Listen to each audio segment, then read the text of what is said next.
Have you ever noticed something strange? You earn more than you did 5 years ago. You're more educated, more responsible. On paper, you're doing everything right. And yet, your bank balance still feels tight. Not desperate, just constantly fragile. One unexpected expense away from stress. This isn't bad luck, and it's not because you're careless. It's a financial trap that quietly captures millions of middle-class professionals in the US and Europe without them ever realizing it. Let me show you what I mean. Imagine a fairly typical scenario.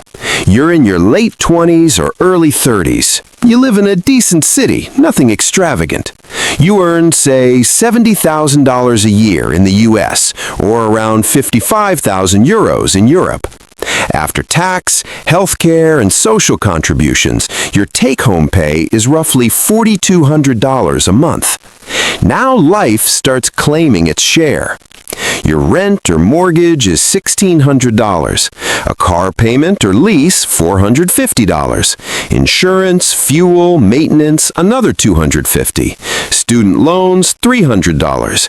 Utilities, phone, internet, $250. Groceries, $400. We're already at around $3,250. And we haven't touched restaurants, clothes, subscriptions, gifts, travel, or the occasional I deserve this purchase. So you put some of it on a credit card, not recklessly, just temporarily.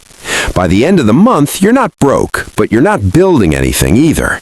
This is the trap. The mistake isn't spending too much. It's structuring your life around fixed obligations that grow with your income. Every raise feels like progress, but most of it gets pre-assigned before you even touch it. A slightly better apartment, a newer car, more convenience, more comfort.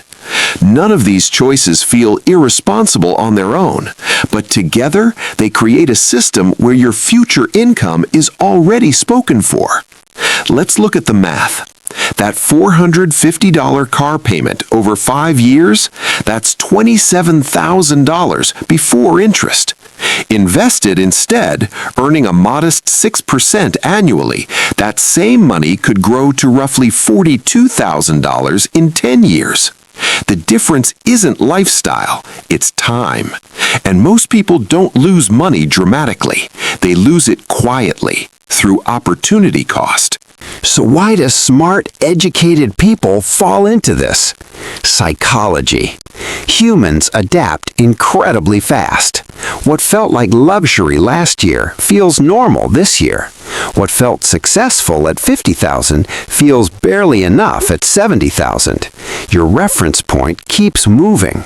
And socially, middle-class professionals live in an environment where looking stable is more important than being resilient. Nobody pressures you to save aggressively, but everyone subtly pressures you to keep up. Not with millionaires, with colleagues.